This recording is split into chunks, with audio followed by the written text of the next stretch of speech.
네 분께서 이미 현안 이야기를 하시면서도 이 어려운 경제 문제에 대해서도 충분히 짚어주셨습니다만 글로벌 상황이 상당히 좋지가 않습니다. 여러 가지가 지금 우리 경제에 미치는 영향이 우려스럽다로 지금 보고 있는데 내부적으로도 좀 가계부채 문제 좀 상당히 심각하고요. 이게 직결되어 있는 것이 부동산 문제 아니겠습니까? 이런 문제라든가 소득 불균형이 점점 심화되고 있다. 여러 가지 좀 문제가 나와 있습니다. 그래서 각 당이 현재 우리 그 경제 현실에서 가장 큰 문제라고 보고 있는 것이 어떤 것인가? 이 말씀을 공통 질문으로 좀 듣겠습니다. 그래서 그 인식, 진단이 나오면 자유토론에서 해법도 나오리라고 보고요. 자, 그렇게 해서 사회적 공통 질문 먼저 국민의당 최이배 의원께 답변 기회 드리겠습니다. 예, 경제 분야에 대해서 말씀드린다면 불공정, 불평등을 말씀드리지 않을 수가 없습니다. 지금 한국 사회에서 가장 심각한 문제라고 생각이 되고요. 또한 현재 이제 가장 당면한 현안으로서는 오늘 사회자분도 말씀하셨지만 가계부채 문제가 있겠고 두 번째가 이제 구조조정 문제입니다.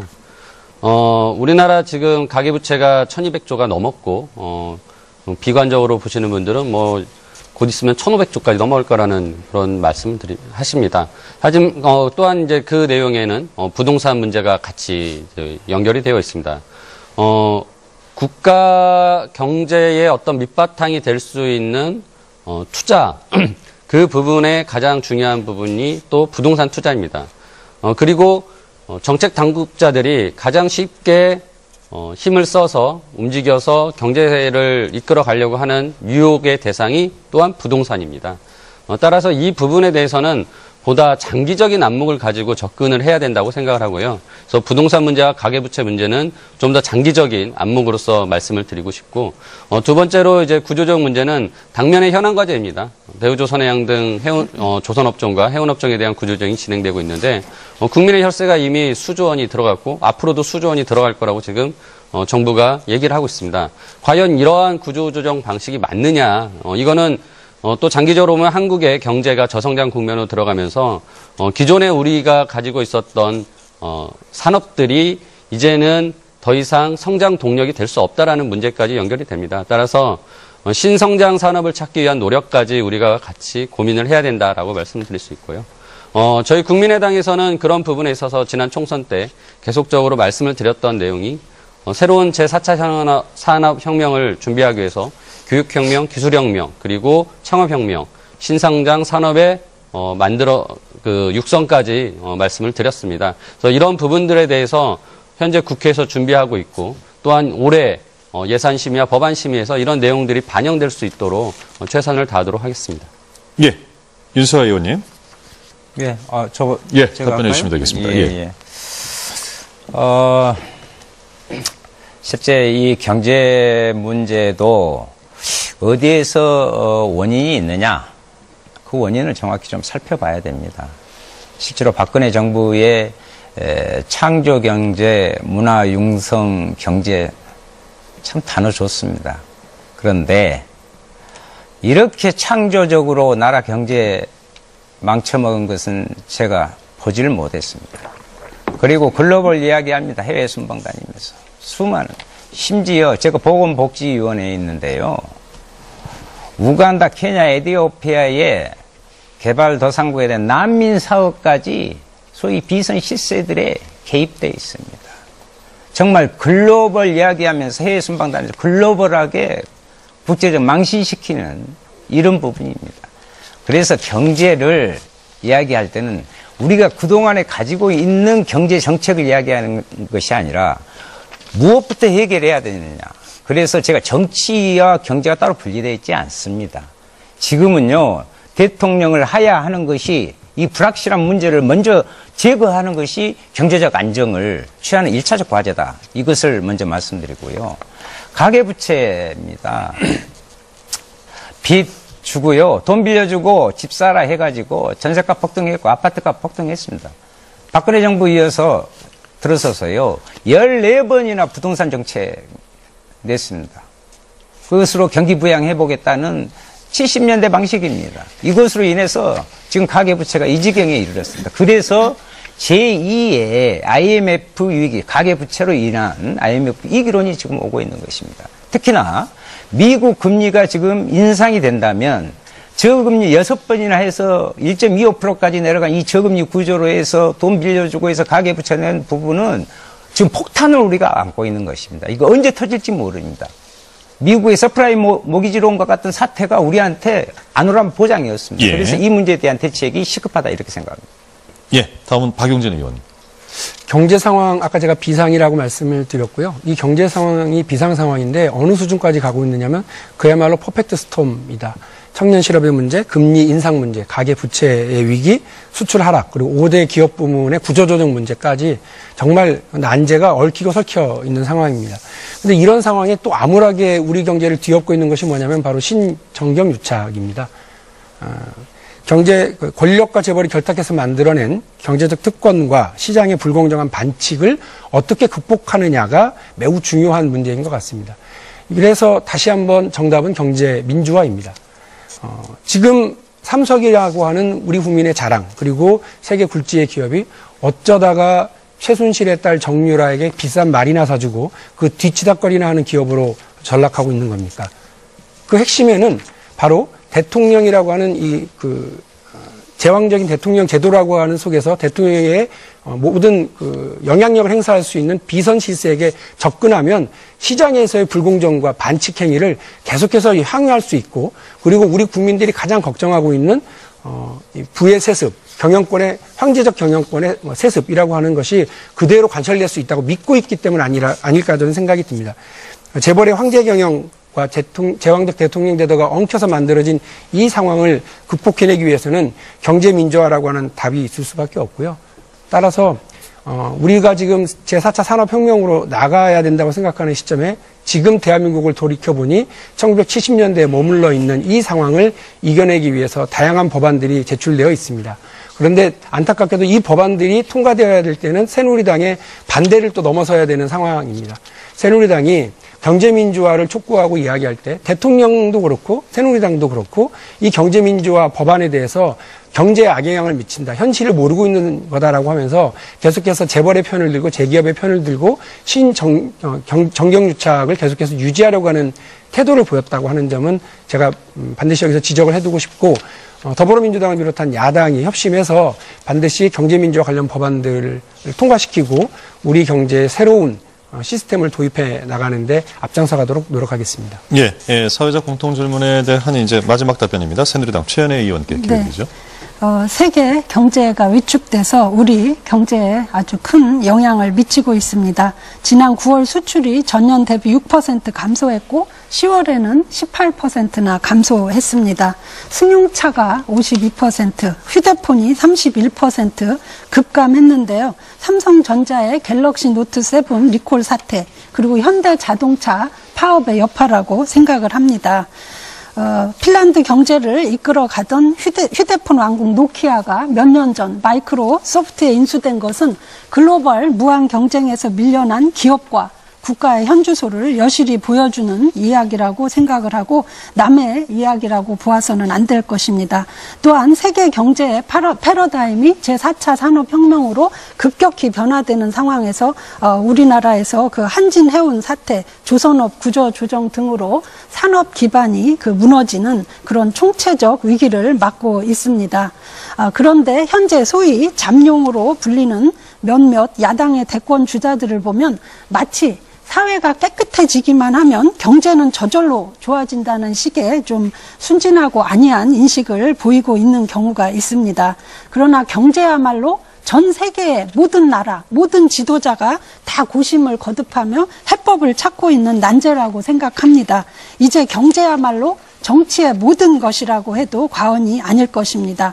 어제 판가름난 미국 대선 트럼프 대통령이 당선된 것을 보더라도 정말 서민들의 먹고 사는 문제가 성추문과 온갖 막말 스캔들을 이긴 그런 사건이라고 볼 수밖에 없지 않겠습니까?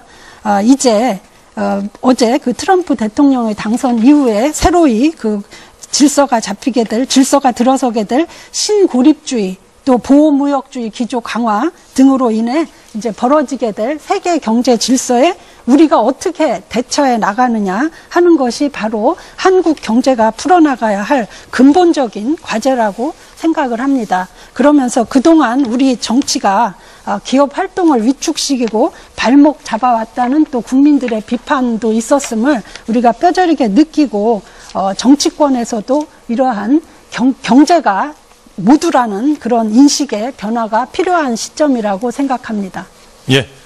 사회적 공통 질문에 대한 네 분의 답변 잘 들었습니다. 고맙습니다. 이제 바로 자유 토론으로 들어갈 텐데요.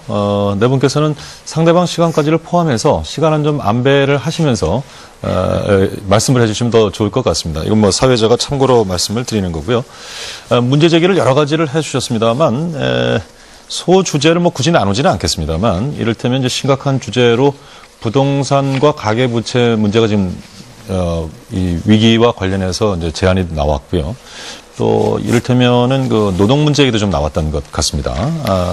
그래서 이런 것을 위주로 해서 뭐 시간이 많다면은 꼭 분리해서 나가겠습니다만 뭐 서로 연결되어 있는 주제이기 때문에 좀 강조점을 뭐 두고 말씀을 하셔도 좋을 것 같습니다. 일단 시작은 지금 상당히 많은 분들이 관심을 기울이고 있는 이 부동산과 가계 부채 문제.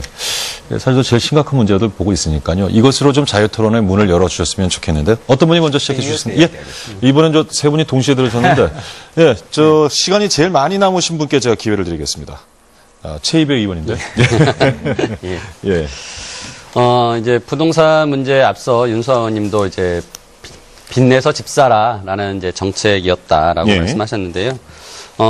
인위적인 부동산 부양을 통해서 아무튼 경제를 좀 이렇게 성장률을 높여보려는 그런 유혹 때문에 이러한 일들이 벌어지고 있다고 생각합니다. 즉 장기적인 안목이 아니라 굉장히 단기적인 그 안목을 가지고 이제 정책을 했다라고 생각하는데요. 그러다 보니까 이제 집값이 뛰어지고 가수요, 투기 수요가 만들어지고 그런 과정에서 결국은 우리나라는 공급을 늘렸는데 집값이 떨어지기보다는 오히려 공급이 늘어나는 과정에서 분양가가 올라가니까 덩달아 기존 주택의 가격까지 올라가는 이상한 시장 구조를 가지고 있습니다. 이러한 그 현재의 과정에서의 그 부동산 시장의 이제 왜곡 현상을 제대로 장기적인 관점에서 접근을 해야 된다고 생각을 하고요. 정부가 2013년에 이제 4.1 대책으로 내놨는데 그때 당시에는 또 보금자리 주택, 국민들의 주거 안정에 가장 그나마 효과 있고 좋은 정책이었다고 생각했던 보금자리 주택에 대해서는 공급 물량을 축소한 바가 또 있었습니다. 그 이후에는 지속적으로 기업형의 어떤 주택 공급을 유리하게 해주는 정책들이 이루어졌고요. 하나같이 큰 틀에서 보면 박근혜 정부가 지금까지 얘기했던 규제 완화 쪽에 초점을 맞추면서 그게 투자를 유도하고 시장을 공급을 늘리겠다. 하지만 그 결과물은 결국은 집값을 더 띄었다라고 평가를 할 수 있겠습니다. 따라서 이제 투기 심리와 가수율을 잡기 위한 그런 노력들이 필요할 것이고요. 그 과정에서 가계부채 역시 이제 늘어났다고 생각을 합니다. 현재 저희 국민의당에서 생각하고 있는 이제 대책들이 몇 가지 있습니다. 어떻게 보면 박근혜 정부가 들어서서 규제를 완화해줬던 것을 제자리 찾게 하는 부분이라고 할 수 있겠는데요. 이제 청약 규제를 완화했었는데 그 부분을 다시 강화를 해야 됩니다. 청약통장 가입 기간을 2년에서 1년으로 축소하면서 오히려 이 청약통장을 가지고 있던 사람들이 투기자가 될 수 있는 그런 유혹에 이제 빠지게 된 것 같습니다. 그래서 그 부분에 대해서 다시 한번 기간을 더 2년으로 확대를 해서 청약 규제를 좀 더 강화해야 된다라는 말씀드리고요. 또한 전매를 이제 분양권 전매에 대해서 또 규제를 완화한 바가 있었습니다. 이거 역시 결국은 투기 수요를 부추겼다고 생각을 합니다. 그래서 이 역시 다시 전매를 금지하는 쪽으로 방향을 잡고 가야 되고 다만 그 과정이 너무 지나치게 빠르게 가면 안 되기 때문에 이 부분은 투기 수요가 많은 지역들을 중심으로 먼저 단계적으로 이루어지면은 좀 더 시장이 안정되는 데 도움이 될 거라고 생각합니다. 또한 재당첨 규제도 완화를 하였습니다. 비투기 과열 지구에는 민영주택 그 재당첨 제한 기간을 5년으로 있었던 것을 폐지해가지고 더 많은 사람들이 주택을 두 채를 가질 수 있도록 하는 길을 열어줬다고 생각합니다. 따라서 이 부분 또한 다시 규제를 강화를 함으로써 부동산 시장의 투기 또는 과열을 잠재우는 것이 부동산 시장에 대한 바른 길일 뿐만 아니라 결국은 이 부분이 가계부채까지도 줄일 수 있는 그런 효과가 나타날 것이라고 생각합니다. 예. 네, 제가 말씀드리겠습니다. 아까 유명한 서프라임 모기지론으로 미국 경제가 무너졌습니다. 그리고 일본이 잃어버린 10년이 시작된 것도 역시 가계대출 부분이었습니다. 지금 우리가 1분기에요. GDP 대비해서 88.8%의 가계부채 비율. 이거 주요 42개국 중에서요. 세 번째로 높은 비율입니다. 미국이 70%대입니다. 일본도 60%대입니다. 그래서 제가 시한폭탄이라고 하는 거예요. 이것은 정말 우리 국민들의 여기에 대한 대비책을 지금이라도 세우지 않으면 안 된다. 그래서 최이배 의원께서도 말씀하셨는데 이렇게 부동산에 대한 모든 규제를 풀 것이 아니라 규제를 강화해야 된다.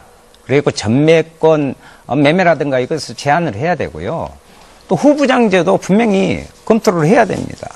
그리고 우리가 이제 DTI, LTV 이 부분도요. 다시 조정을 정상화해야 됩니다. 이렇게 막 풀어주는 게 아닙니다. 그래서 우리나라의 중요한 부분들에 있어서 한 가지 특징이 있습니다. 지금 30대, 40대 가계부채 비율이 대단히 높아지고 있다는 것이다. 가파른 상승을 보이고 있는데요.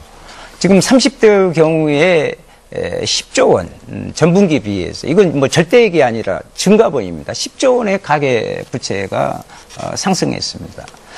그 다음에 50대도 문제입니다. 특히 뭐 임금 피크제, 조기 은퇴 이렇게 하면서요. 갈 곳이 없어요. 그래서 자영업을 하게 됩니다. 그러니까 프랜차이즈점하고 또 다시 갈아타고 하면서요. 이 자영업자가 갖고 있는 부채가 돌고 도는 것입니다. 이 가계부채가 어마어마한 수준입니다. 그래서 50대, 60대까지 확대되고 있는 이 부분에 대한 특단의 조처를 강구해야 된다. 이렇게 생각합니다. 예. 방금 윤소아 의원님께서 30대, 40대 가계대출 상당히 급증하고 있다고 걱정하셨는데 제가 바로 그렇습니다. 정부의 잘못된 부동산 정책 때문에 피해를 보고 있는 사람 중에 하나인데요. 아파트 전세에 살고 있습니다. 그런데 2년 만에 무려 전세값이 7천만 원이나 다 올랐습니다. 어쩔 수 없이 은행권으로부터 대출을 받아야 했고 또 이것을 평범한 30, 40대 가장들이 과연 이렇게 2년 만에 7천만 원이라고 하는 돈을 어떻게 구할 수 있을까? 빚 말고는 답이 없죠. 어머니 아버지에게 어마어마한 돈을 물려받거나 아니면 빚내는 방법밖에 없는 겁니다. 이거는 다 정부가 경기 부양책으로서의 부동산 정책을 쓰고 있었기 때문에 그렇다고 저는 봅니다. 경기 부양책으로서가 아니라 실수요자 중심으로 서민 주거 안정용으로 쓸 수 있는 이런 정책들을 써나가야 한다라고 하는 점을 다시 한번 강조드리고요. 가계부채와 관련해서 역시 마찬가지입니다. 정부는 부동산 가격을 올리고 부동산 경기를 활성화시키면 그로 인해서 소득이 늘어날 거다, 경기가 활성화될 거다. 그러면 가계부채도 위험함이 좀 줄어들 거라고 하는 아주 단순한 생각을 가지고서 이걸 관리를 하기 위해서 접근을 했는데 결과는 이렇게 실패입니다. 가계부채만 더 늘려놨고요. 부동산 경기에는 값만 올랐지 경기 활성화에 전혀 도움이 되고 있지 않다라고 하는 것은 모두가 다 알고 있는 사실입니다. 그래서 가계부채 같은 경우는 전체 총량을 줄여나가는 방식의 정책 전환이 시급히 필요하다는 말씀을 좀 드리겠습니다. 또 하나는 성과연봉제와 관련된 것인데요. 어느 나라도 노사 간에 자율적으로 결정해야 되는 임금 체계에 대해서 정부가 지침을 내리고 정부가 일방적으로 강행하는 경우는 없습니다. 성과연봉제와 관련해서 미국과 일본에서는 그것을 전면적으로 시행하고 있지도 않고 또 시행했을 때 부작용이 엄청나다라고 하는 건 이미 여러 연구 결과에서도 드러나 있는 상태입니다. 대한민국 박근혜 정부가 저성과자의 퇴출 그리고 성과연봉제라고 하는 방식으로 노사가 자율적으로 합의할 수 있도록 해놓은 근로기준법 94조를 어겨가면서 불법적인 행위를 저지르고 있기 때문에 산업 현장이 불안해지고 노사 간의 갈등이 커지고 있는 것 아니겠습니까? 저성과자로 치자면야 박근혜 정부처럼 성과가 없는 저성과자가 어디 있습니까? 퇴출 대상은 박근혜 정부이거나 박근혜 정부의 경제팀이지 우리 노동자들에게 일방적으로 이런 정부 지침을 강요해서는 안 된다고 저는 생각합니다. 지금 저희가 이 부동산과 이 가계대책 문제를 시작으로 해서 이야기를 하다가 이제 성과 연봉제 얘기까지 나오는데 지금 최현희 의원님께서 시간이 많이 남아서 이제 발언을 하시게 되겠습니다만 일단 부동산과 가계대책과 관련된 부분을 좀 짚어주시고 그다음에 뭐 성과 연봉제가 가든지 그것은 또 여러분들에게 맡기도록 하겠습니다. 일단 발언 시작해 주시죠. 네. 가계 부채가 좀 최근에 이렇게 증가하고 있다는 것은 정말 저희도 아주 주목해야 될 그런 상황이고 면밀히 지켜보면서 모니터링하고 관리해야 될 상황이다. 이렇게 보고 있습니다. 그리고 여러 의원님들께서 지적해 주신 대로 이렇게 가계 부채가 증가하는 배경에는 그 부동산 시장, 그 부동산 대책과 관련이 없지 않습니다. 그 글로벌 금융 위기 이후에 부동산 시장이 장기적으로 그 침체 국면에 빠지면서 사실 다 기억하실 겁니다. 하우스 푸어, 또 렌탈 푸어라는 신조어가 생길 만큼 그 서민들의 그 주거 여건이 악화되고 여러 가지 이제 문제가 생기다 보니까 이렇게 이제 규제 완화를 했고 그래서 지금 최근에 부동산 시장이 약간의 정상화되는 그런 상황에 있다는 말씀을 드리고요. 그래서 이 가계 부채가 이렇게 양적으로 증가함에도 불구하고 그 내용을 좀 들여다보면 그 질적으로는 상당히 이렇게 관리되고 있다는 그런 모습을 보이고 있습니다. 다시 말해서 지금 증가되는 가계부채의 약 절반 정도가 그 소위 말하는 아파트 분양 시에 받는 집단 대출로 이루어지고 있기 때문에 상당히 그래도 관리가 가능하다 이렇게 보고 있고 또 이 대출의 성격이 옛날에는 과거 일시 상환 위주로 이렇게 되어 있었다면 지금은 분할 상환 그리고 또 고정금리 형태로 이렇게 바뀌어 있어서 대출 관행이 이렇게 이제 정착이 되면서 비교적 안정적으로 관리되고 있다고 이렇게 판단을 하고 있고요. 실제로 뭐 가계 대출 연체율이라든지 BIS 비율이라든지 또 상환 능력 평가를 해보면 그 상환 능력이 양호한 것으로 보여지는 가구도 또 70%가 되는 이런 상황이라서 저희도 굉장히 이것을 면밀하게 보면서 또 걱정을 하면서 보고는 있지만 그래도 우리가 관리 가능한 범위에 아직은 있다 이렇게 이제 보는 입장이고요. 그래서 이제 예를 들면 뭐 LTV나 DTI 등을 좀 도로 강화해야 한다 하는 주장을 하시고 뭐 다른 여러 가지 대책도 말씀을 하셨는데 뭐 물론 아주 저희가 귀담아 듣고 참조해야 될 만한 좋은 대책도 있다고 생각을 하고 검토를 하겠습니다만 예를 들면 LTV나 DTI 같은 것을 다시 강화를 하게 되면 이로 인해서 제1금융권에서 대출을 받지 못하는 그런 서민들이 발생을 해가지고 이분들이 어쩔 수 없이 제2금융권에서 이제 대출을 받다 보면 오히려 이자 부담이 올라가는 이런 상황이 벌어질 수도 있다. 이런 이제 정말 여러 가지 파급 효과와 연관 관계를 좀 더 면밀히 살펴보면서 그런 미세 조정을 해야 된다고 생각을 하고요. 예. 이제 가장 중요한 것은 결국은 실수요자의 그런 주택 거래와 매매는 저희가 적극 지원을 하고 해서 부동산이 경기가 또 너무 냉각되면 안 되지 않습니까? 그래서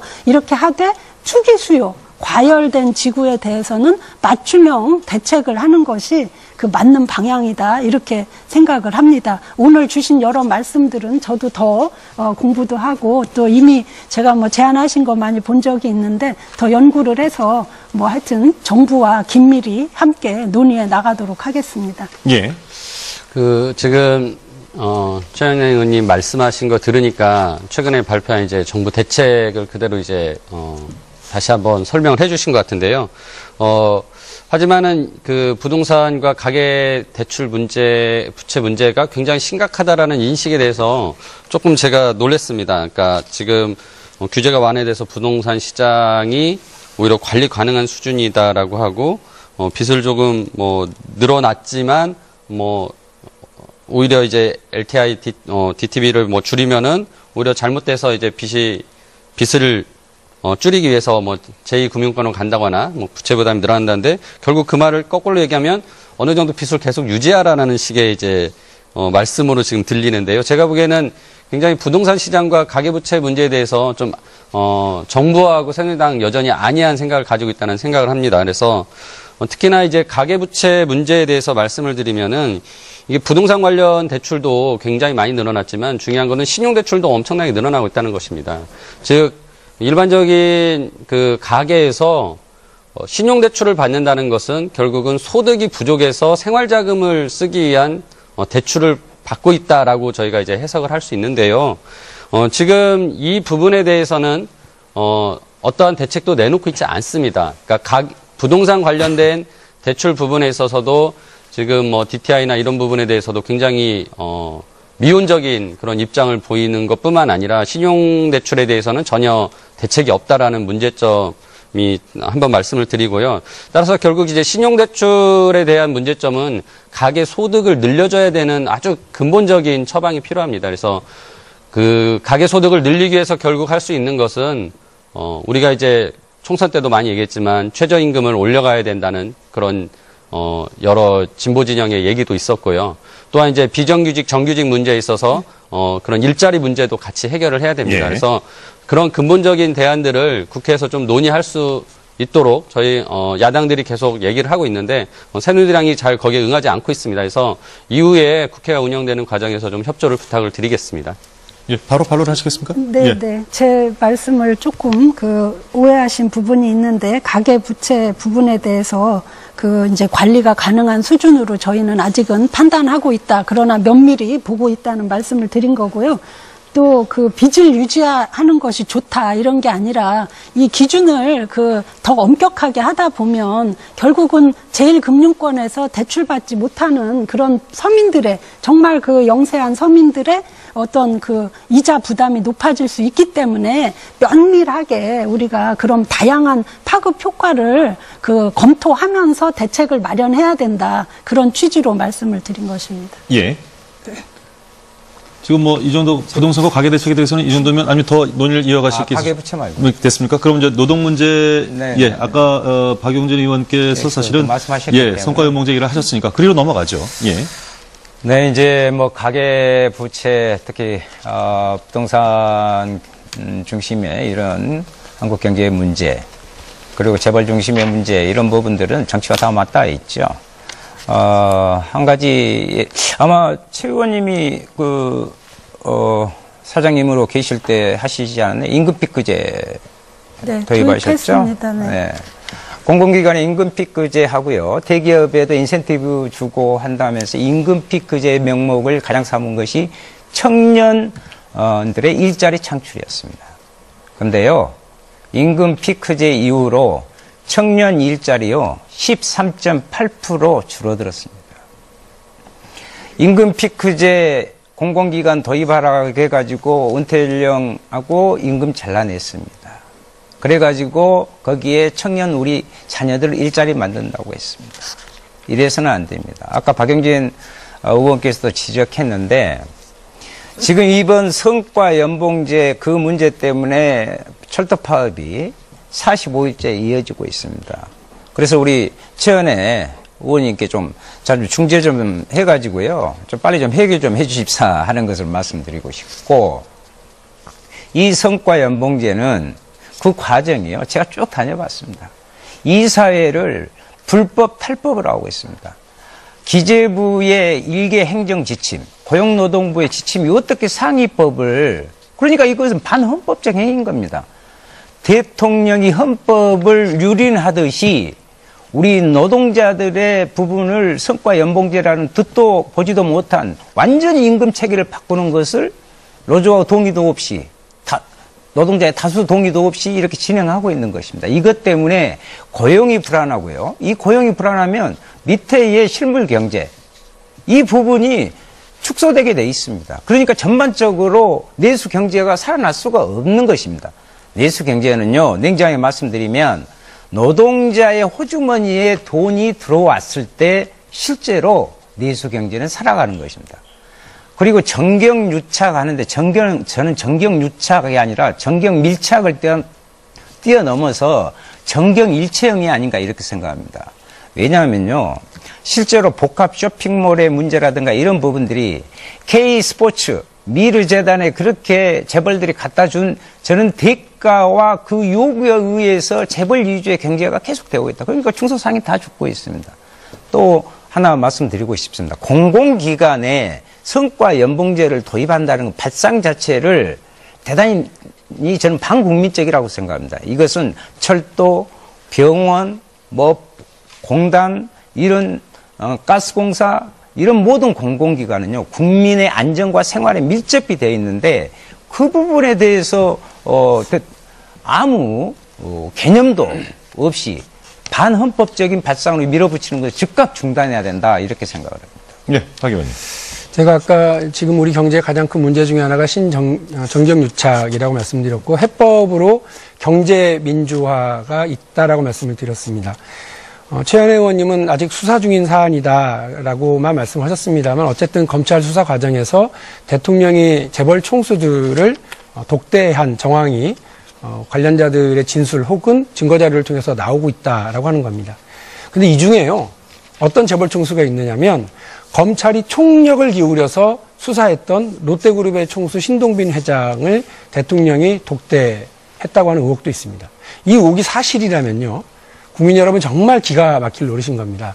검찰은 범죄 행위를 뒤지기 위해서 열심히 수사를 하고요, 대통령은 그 해당 당사자를 따로 만나서 쑥떡공론을 서로 나눴다고 하는 겁니다. 이게 도대체 말이나 되는 겁니까? 그리고 그 자리에서 재벌은 민원을 제기하고 대통령과 그 측근들은 재벌로부터 삥뜯기를 통해서 미르와 K스포츠 그리고 자신들의 부를 축적해 나갔다고 하는 거 아닙니까? 이런 어처구니없는 과정을 우리 국민들이 지켜봐야 되는 상황입니다. 이런 상황에서 아무리 청년들이 열심히 일을 하고 아무리 중소기업이 노력을 해서 4차 산업혁명에 앞장서서 신기술을 만들면 뭐합니까? 재벌이 그 기술을 다 탈취해 가버리는데요. 이런 상황에서 아무리 노력하면 뭐하겠습니까? 재벌들이 온갖 반칙과 특권을 동원해서 우리 경제를 억누르는 상태로 갈 수밖에 없는데요. 아까도 말씀드렸습니다만 세계 최고의 기업으로 알고 있었던 삼성전자가 국민들의 그런 기대와 응원은 뒤로 한 채 정유라의 말이나 사주고 그 말에 뒤치다거리나 하고 있는 이런 상황은 비극 그 자체라고 저는 생각을 합니다. 성과연봉제에 대해서 제가 잠깐 말씀드렸습니다만 이 성과연봉제 역시 대기업과 그 재계의 오래된 수건 사업 중에 하나입니다. 이런 민원을 받아들이는 과정에서 정부 정책으로 탈바꿈하고 또 거기에서 재벌로부터 별도의 돈을 받는 방식으로 서로 주고받기를 했었다고 한다면 성과연봉제 자체도 문제가 있습니다만 그 도입 과정에도 여러 의혹이 있고 문제점이 있기 때문에 이 부분에 대해서 정부가 일방적인 강행은 중지하는 것이 맞다고 저는 생각을 합니다. 예. 네. 예, 최 의원님 들을까요? 네. 다시 한번 잠깐 의혹 제기하신 부분에 대해서 말씀드리면 검찰 수사를 지켜보는 게 옳다고 생각하고요. 얼마 전에 그런 의혹에 대해서 롯데 신동빈 회장이 자기는 만난 적이 없다 이렇게 언론에 밝힌 기사를 제가 읽은 적이 있다는 말씀을 드리고요. 성과연봉제 그 도입에 대해서 좀 말씀드리겠습니다. 이 성과연봉제 도입은 세계 경제와 국가 경제라는 큰 틀에서 좀 보셔야 된다고 생각합니다. 지금 세계 경제의 그 패러다임이 바뀌고 있고 세계 각국의 경쟁 질서가 완전히 그 새로운 틀로 다시 변화하는 그런 중대한 변혁기에 있습니다. 그래서 이러한 글로벌 경쟁 하에서는 모든 나라와 모든 기업들이 어떻게 하면 그런 그 생산성을 높이고 효율성을 높이는가 하는데 굉장히 올인을 하고 있는 상황이고요. 이러한 과정에서 노동 생산성의 그 향상이 아주 중요한 또 요인이 되고 있다는 말씀을 드립니다. 그래서 특히 우리나라의 경우에는 그 세계 경제 포럼, 다보스 포럼을 운영하는 세계 경제 포럼에서 그 국가 경쟁력 평가를 한 지표를 좀 보면은요, 전체적으로는 27위쯤 했는데, 우리나라의 노동시장의 효율성 또는 임금 결정의 유연성, 노사 간 협력, 고용 및 해고 관행 등 노동 관련 지표들은 거의 그 100위권을 넘는 최하위권을 이렇게 기록하고 있음을 볼 수가 있습니다. 그래서 공기업을 비롯한 공공기관의 직원들은 사실 우리나라에서 가장 좋은 일자리를 가지고 있는 분들이라고 이렇게 생각됩니다. 임금 근로자 중에서 상당히 그 상위 그룹에 속해 있고 또 고용 안정성도 굉장히 높은 그런 이제 보장을 받는 있는 분들이기 때문에 이런 분야에서 성과 연봉제를 도입을 해서 정말 더 열심히 하고 더 잘하는 사람에게 조금 더 보상을 해준다는 이런 그 그래서 생산성을 높인다는 이러한 성과 연봉제에 좀 국가적인 차원에서도 이렇게 함께 하는 것이 저는 그 맞다고 생각을 하고요. 뭐 의원님들 일부는 뭐 그렇지 않다고 하시지만 이 노동 그 생산성을 향상시키는 것은 세계적인 트렌드고 그에 따라서 가장 중요한 것이 직무급이나 성과급을 도입하는 그런 그 트렌드가 많이 있습니다. 그래서 예를 들면 연공서열제가 가장 많이 시행된 나라가 우리나라와 일본이었는데 일본도 잃어버린 지난 20년이라는 그런 동안에 임금 체계를 많이 개편을 해서 연공서열제가 상당히 희석돼 있는 그런 상황임을 말씀을 드립니다. 우리가 그 공공기관 근로자들 보고 철밥통이라는 말을 이제 많이 하고 있는데요. 정말 이렇게 좀 생산성을 높일 수 있는 성과 연봉제 같은 것을 도입을 해서 우리나라의 그런 노동 형태의 그런 개혁에 좀 앞장서 주셨으면 하는 바람을 가지고 있습니다. 예. 최현혜 의원님 말씀 들으니까 여전히 그 독선과 일방적 소통에 대한 느낌이 굉장히 강합니다. 누누이 지금 두 분이 말씀하셨지만 다른 야당 의원님들이 이 성과 연봉제 도입은 기본적으로 노사가 합의를 해야 되는 일입니다. 그러니까 자신의 급여 체계가 바뀌는 것에 대해서 같이 협상을 해서 거기에 대해서 결과물을 얻어야 되지 일방적으로 정부가 이렇게 하라라는 지침을 주고 그것에 따라서 경영진들이 불법적이고 탈법적인 이사회를 통해서 결정을 하고 따라간다는 것은 전혀 민주적이지 않습니다. 제가 그 임금 피크제를 이제 공공기관들이 이제 도입을 했는데요. 그 327개의 공공기관이 임금 피크제를 도입했습니다. 앞서 윤소아 의원님 말씀하셨다시피 그때 임금 피크제 도입했던 가장 큰 그 목표가 청년 채용을 늘리기 위해서 임금 피크제 도입한다라고 했습니다. 근데 327개 공공기관이 그 도입되는 당시에 102개의 그 공공기관은 청년 채용 목표를 설정하지도 않았습니다. 또한 225개가 채용 목표를 설정을 했는데 지금 제가 이번 국정조사 때 조사한 바에 의하면 120개는 채용이 전무합니다. 이러한 제도를 도입하고 목표를 설정했으나 전혀 이루어지지 않고 있는 그 노동 현장에서는 정부의 이런 일방적인 제도들, 추진하는 정책들을 믿을 수가 없습니다. 따라서 성과연봉제, 지금 노사 합의 없이 이루어지는 부분도 말씀은 되게 근사하게 노동 생산성을 높이고 뭐 효율성을 높이고 많은 좋은 말들로 포장해서 이루어지지만 정부의 신뢰가 없는 상황에서는 이런 일을 절대 진행이 안 되는 것입니다. 따라서 정부가 일방적으로 독선적으로 할 것이 아니라 노사 자율적으로 할 수 있도록 분위기를 만들어주고 노사가 같이 머리를 맞대고 일을 해야 됩니다. 이 부분에 대해서 제가 한 가지 또 추가하고 싶은 말씀은 현재 조선업종, 해운업종 산업구조조정이 엄청나게 진행이 되고 있습니다. 이 과정에서도 일방적으로 노동자들에게 고통을 전가시키고 있습니다. 그 분들에게 최소한 현재 구조조정을 어떻게 할 것이냐, 정리해고는 어떻게 할 것이냐, 그런 것들을 같이 상의할 수 있는 파트너로서 노동자들을 같이 얘기하면 좋겠는데 현재 금융당국과 뭐 산업은행 또 그다음에 경영진들은 일정 부분 전혀 소통을 하지 않고 자신들만 모여서 결정을 해서 노동자들에게 통보만 하고 있습니다. 얼마나 이게 억울하고 분한 일입니까? 노동자들 입장에서는. 따라서 모든 현재 구조조정이나 성과연봉제, 임금피크제 저는 노사가 대화를 통해서 이루어져야 된다라는 그 원칙을 좀 지켜주셨으면 좋겠습니다. 네, 괜찮으시면 윤 의원님 말씀을 듣고 재밌게 들어도 될까요? 아까 말씀하시길래 의원님 그 성과연봉제가 세계적 지금 트렌드가 아니고요. 제너럴 일렉트릭사하고요.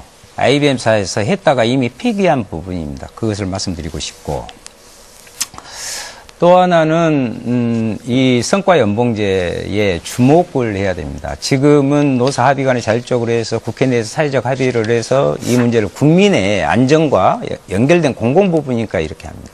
왜 이렇게 성과연봉제에 대한 구체적인 설계조차도 없습니다. 몇 개월 만에 이렇게 밀어붙이고 있는 건데 왜 이럴까요? 그 결과는 딱 하나 있습니다.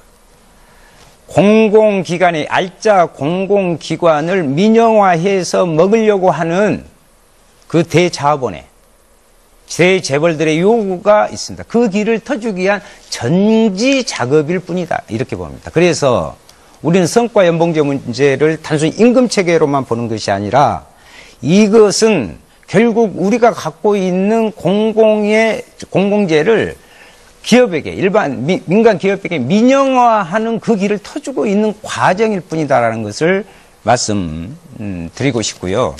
또 하나 있습니다. 철밥통 이야기 그렇게 하시면 안 됩니다. 그분들요, 철도도 원래 공무원이었습니다. 공사화됐습니다. 수십 년 동안 일해온 늙은 노동자들입니다. 그들이 6천만, 7천만 받는 것, 그것이 어쨌다는 것입니까? 또 하나 있습니다. 그러면 낙하산 인사로 내려와가지고 수억씩 받는 거의 이사장들, 그 양반들 성과 연봉 이제 해야죠. 성과하면 거기 살아남을 사람 아무도 없습니다. 그 사람들부터 하고 노동자들한테 의견을 묻든지 이런 것도 아니고. 그래서 제가 드리는 말씀은 성과 연봉제 부분은 불법이고 탈법이고 반헌법적인 것이다. 반노동자적인 것이다. 그래서 결국 경제에도 악영향을 미치다. 당장 그만두고 자율적인 교섭에 적극 나서야 된다. 이런 말씀 드리고 싶습니다. 예. 네, 시간이 상당히 부족할 것처럼 보이는데요. 우선 먼저 지휘와 국을 말씀하셨는데 성과 연봉제를 폐지했다고 이제 오해를 하고 계신데 한번 다시 물어보시면 성과 평가 방식을 개선했다는 것을 이제 말씀을 드리고요. 또 이것은 민영화 프레임과도 전혀 무관한 것이다. 이런 말씀 드리고 또 공공기관의 사장들은 이미 오래전부터 성과 연봉제로 그 연봉을 받고 있다는 말씀도 드립니다. 그리고 현재 그 120개 공공기관이 그 성과 연봉제를 도입했는데 70개는 자율적인 노사 합의에 의해서 이루어졌고 50개 정도는 그 지금 현재 뭐 하고 있고 이사회를 통해서 이제 했다는 그런 말씀도 드리고요. 또 2년 그 저희가 정년 연장을 작년에 다 했습니다. 그 공공기관들에 대해서 이렇게 2년 정년 연장을 하면서 임금 피크제를 도입을 하면서 그 청년 채용에 대한 우리가 그 인원수나 뭐 그 채용 규모를 다 그 이렇게 공지를 한 상황에서 그 청년 채용이 이루어지고 있고요.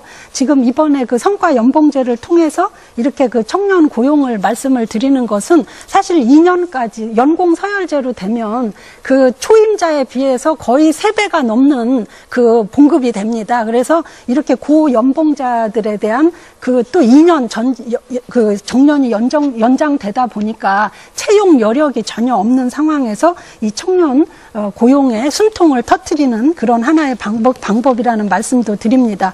그리고 또 한 가지 자꾸 저성과자 퇴출하고 연결을 시키는데요. 저성과자 퇴출과는 평가 방식도 다르고 전혀 다르다는 그런 그 기준이 다르다는 말씀을 드리고요. 이미 공무원 4급 이상은 이걸 시행하고 있고 우리 철도공사 같은 그런 공공기관들도 2급 이상은 전부 이 성과 연봉제를 이미 오랜 기간 동안 시행을 해왔는데 이 중에서 성과가 낮다고 해서 퇴출된 일은 없다는 말씀을 드립니다. 예, 이 말씀으로 최현혜 의원께서는 주어진 23분을 모두 소진하셨습니다.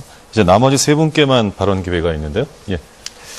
마무리 발언 삼아서 말씀을 쭉 드려야 마무리 발언은 좀 따로 있고요. 지금 제한된 시간을 충분히 쓰시면서 이 주제와 관련된 자유토론을 진행해 주시면 됩니다. 알겠습니다. 예. 제가 모두에도 말씀을 드렸습니다만 지금 대한민국 경제의 가장 커다란 문제점은 반칙과 특권입니다. 이 반칙과 특권을 가장 잘 향유하고 있는 세력은 재벌 대기업들입니다.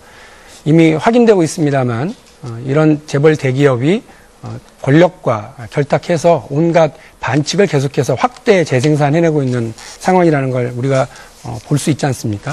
재밌는 것은요, 이 제왕적 대통령제도 문제고 또 황제 경영도 문제입니다만 제왕적 대통령제는 그래도 국민들이 선출이라도 합니다. 그런데 이 황제 경영의 핵심은 그 아버지가 아들에게 그냥 물려주고요. 그 아들은 또 그 자기 밑에 아들에게 다시 그 경영권을 세습을 하는데 이건 어떠한 검증도 실력 검증도 거치지 않고 어느 국민도 잘 알지 못하는 채로 그러한 경영권이 세습된다고 하는 겁니다. 만일에 경제 대통령이라고 할 만한 대재벌의 대기업의 경영권을 능력도 없고 아무런 실력이 검증되지 않은 사람이 가져갔을 때 대기업 중심의 경제 구조를 가지고 있는 대한민국 경제는 치명적인 상황에 노출될 수밖에 없는 겁니다. 근데 이러한 상황이 오히려 좋다. 대기업을 잘 보호해야 된다라고 이야기하는 일부 기득권 측의 이런 생각과 주장은 반드시 이번에 바뀌어야 된다고 생각합니다. 경제 민주화라고 하는 측면은 바로 그런 점에서 제기가 되는 거고요. 경제 민주화의 또 큰 한 축이 바로 노동자들입니다. 노동자들의 목소리를 제대로 그 경영에 반영하지 못하고 노동자들의 임금 체계와 근로 조건을 결정하는 데 있어서 이들의 목소리를 배제하고 일방주의식으로 밀어붙이게 된다고 한다면 어떻게 산업 현장이 협력적으로 갈 수가 있겠습니까? 어떻게 노동 생산성이 더 늘어날 수가 있겠습니까? 현 정부가 재벌의 목소리와 민원에만 귀를 기울이고 대기업의 이야기만 정책에 반영하게 됐을 때 산업 현장은 조용할 날이 없을 거고요. 노동자들을 일방적으로 귀족노도로 몰아붙여 가서는 안 된다고 생각합니다. 우리 경제에 큰 부담을 주고 있는 대우조선해양의 경우만 하더라도 정부 권력에 빌붙어 있는 사람들이 낙하산으로 내려와서 그들이 일방적으로 경영하고 운영하다가 이렇게 엉망이 돼서 국가 경제에 어마어마한 부담을 주고 있는 것 아니겠습니까? 저는 경제 민주화의 핵심 고리들을 이번 국회에서 반드시 실현시켜내서 우리 경제에 많은 부담을 주고 있는 재벌 대기업 중심으로 한 이런 경제 시스템을 바꿔 나가는데 노력하겠습니다. 야당 의원들 그리고 경제 민주화를 이뤄내려고 하는 많은 의원들의 노력도 필사적입니다만 이거를 막기 위한 재계와 정경련의 노력도 역시 필사적입니다. 그리고 거기에 동조하는 새누리당의 노력도 필사적입니다. 이 필사적인 양측의 경쟁과 경합을 국민 여러분들이 눈 부릅뜨고 지켜봐 주셔야만 할 것 같습니다.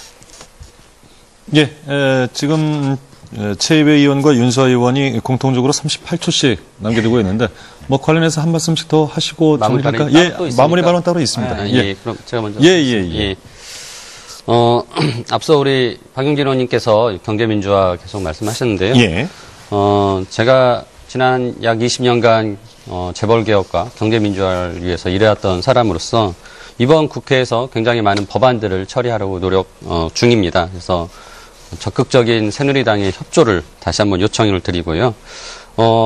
아까 전에 하나 말씀드렸던 그 내용 중에 이제 최저임금에 대한 부분이 있었는데, 이 부분도 우리가 올해 너무 최저임금이 적게 올라갔습니다. 따라서 앞으로 이 최저임금을 올리려는 노력 역시 경제민주화 차원에서 같이 진행이 될 것이고, 이거는 예. 가계부채 해결 문제도 도움이 될 것이다 라고 마무리하겠습니다. 예, 이렇게 해서 최 의원께서도 주은 시간을 다 소진하셨고요. 이제 윤수아 의원의 말씀 듣겠습니다. 예, 최 의원께서 노동자 과보 이야기 하시는데요. 우리 노동자들의 평균 연속 연수가요, 지금 전체적으로 비정규직까지 포함해서 5.6년입니다. 근속 연수를 이야기하는 것입니다. 그만큼 우리는 고용 불안에 시달리고 있습니다. 청년들은 길거리로 내몰리고 있습니다.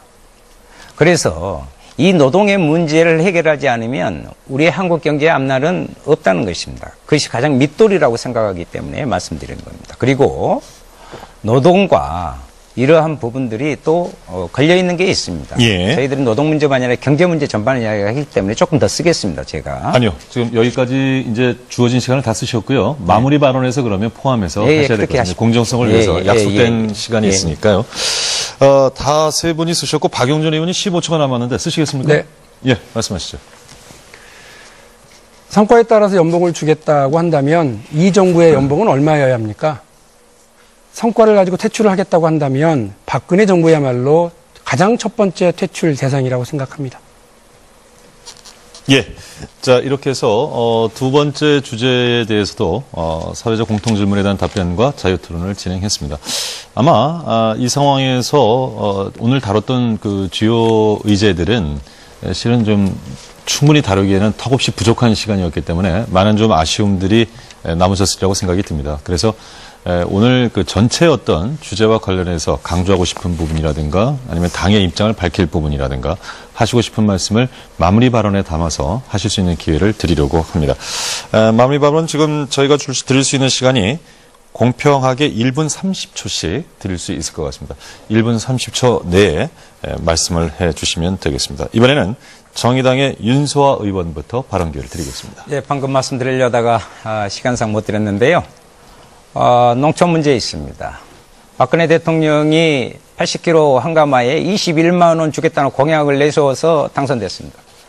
지금요, 80kg 쌀 한가마니에 12만 원대로 떨어졌습니다. 농민들 아우성입니다. 이 문제 대책 내놓아야 합니다. 그리고요, 남북관계에 있어서 개성공단 폐쇄 부분으로 해서 강대강 구도로 가고 또한 거기에 중소기업들 다 죽고 있습니다. 이것은 국내 경제에도 미치는 영향입니다.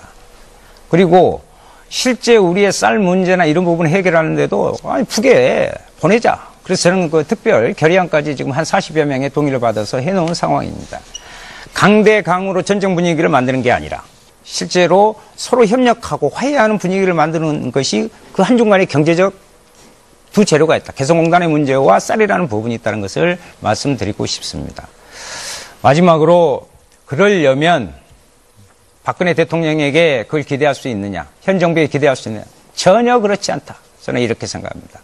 그렇기 때문에 국민들이 이미 판단했습니다. 대통령은 국민들에 의해서 이미 유고 상태입니다. 그러면 정말 진정으로 나라의 경제와 정치의 정상적인 부분을 생각한다면 대통령을 하야해야 되고 즉각 하야 선언을 해야 됩니다. 거기에 따라서 정의당이 주장하는 것처럼 내년 봄 조기 대선을 위한 과도내각 수립이 돼야 된다. 예. 이 말씀을 드리고 싶습니다.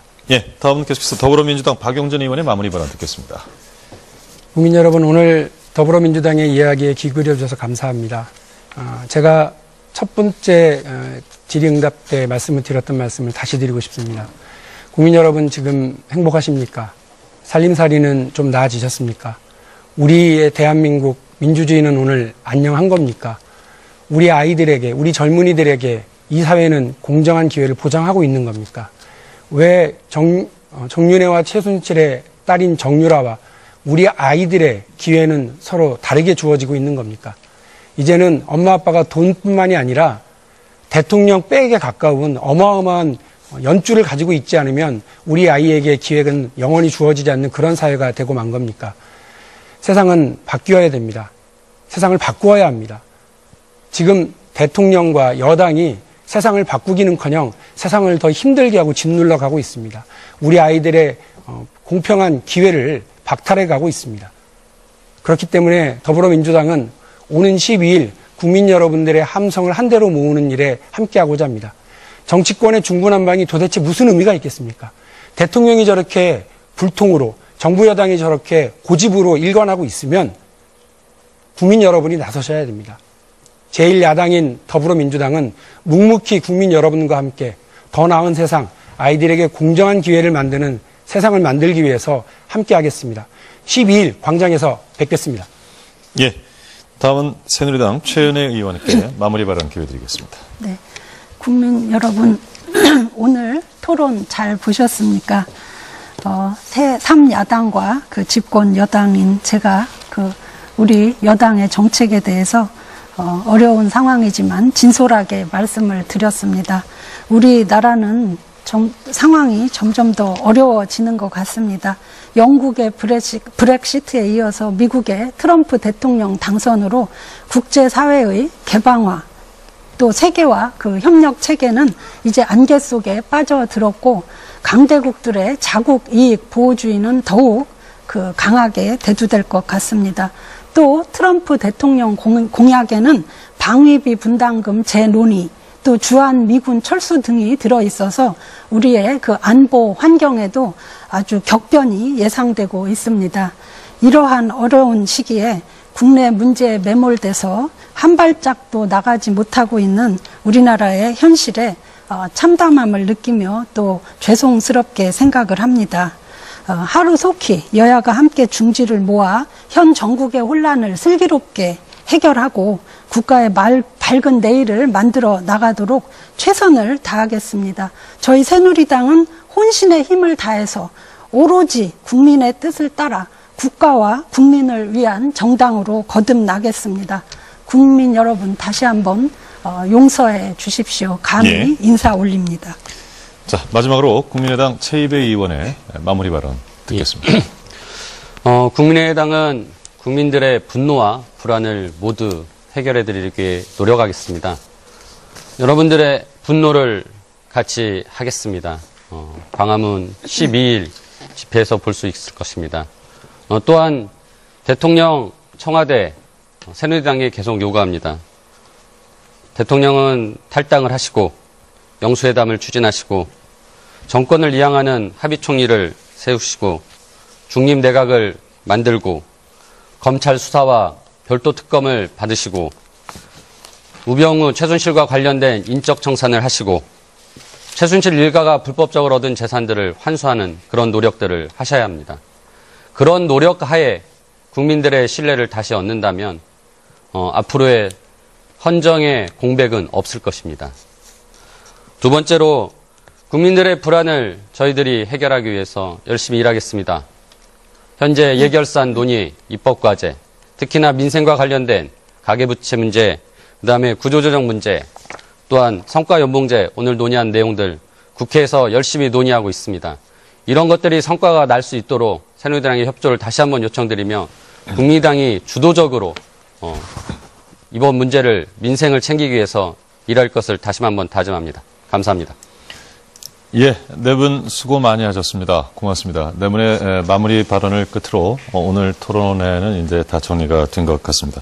글쎄요, 각 당을 대표해서 나오신 네 분의 토론자께서 각 당의 입장과 또 전국에 대한 해법, 또 수습 방안, 그리고 경제의 어떤 위기를 타개할 수 있는 방안까지를 논의를 해주셨는데, 많은 국민 여러분들께서 각 정당별 입장에 대해서 충분히 숙지할 수 있는 그런 좋은 기회가 됐으리라고 생각이 듭니다. 난국 앞에 여야가 따로 있을 수 없을 테고, 이번 토론을 통해서 또 하나 좋은 뜻을 모을 수 있는 기회가 되기를 사회자로서 개인적으로 기대해 보겠습니다. 이상으로 중앙선거방송토론위원회가 주관하는 2016년도 제2차 정당정책 토론회는 모두 마치도록 하겠습니다.